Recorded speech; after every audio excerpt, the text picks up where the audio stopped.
So eto na nga po mga idol, Gemma Galanza at Tots Carlos mapapasama sa first 6 lineup ng Alas Pilipinas sa nalalapit nga po na International Volleyball Federation. And bago natin yan pag-usapan mga kaibigan ko, palike and subscribe po muna and pahit po ng notification bell. Maraming salamat po. Sa nalalapit nga po na July 4 to July 7 ay simula na nga po ng FIVB or International Volleyball Federation.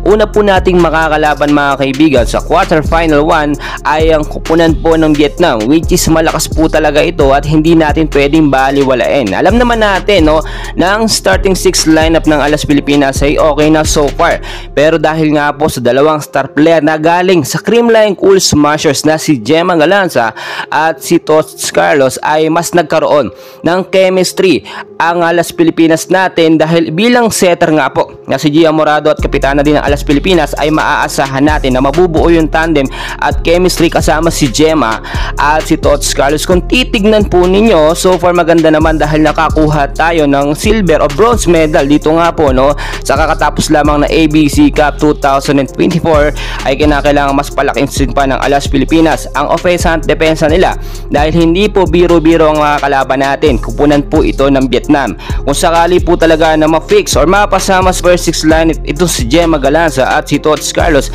ay malaki pong assurance natin na manalo tayo dito sa quarter. As of now po mga kaibigan, kasama na si Gemma Galanza at si Tots Carlos dito nga po sa practice ng Alas Pilipinas, at wala po silang sinasayang na pagkakataon. Noon pa man po yung sinabi na ni Gia Morado na iba ang laruan kapag kasama niya ang mga CCS player. Yung sinasabi or tipong tinginan lamang nila ay alam na ang gagawin.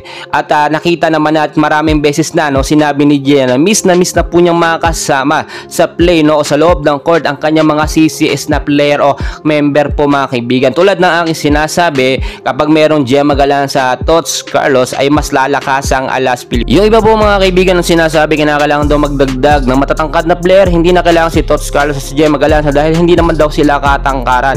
Pero iba po yung experience na kanilang may aambag sa Alas Pilipinas dahil naglaro na po sa mga international game itong si Gemma at si Tots Carlos, at iba po yung exposure na meron sila kung ikukumpara sa mga UAAP player natin na kasama sa Alas Pilipinas. So hindi naman natin sinasabi na mahina yung mga player po ng Alas Pilipinas, yung mga bagong player tulad na lang po nila Angel Canino, magagaling po yan mga kaibigan.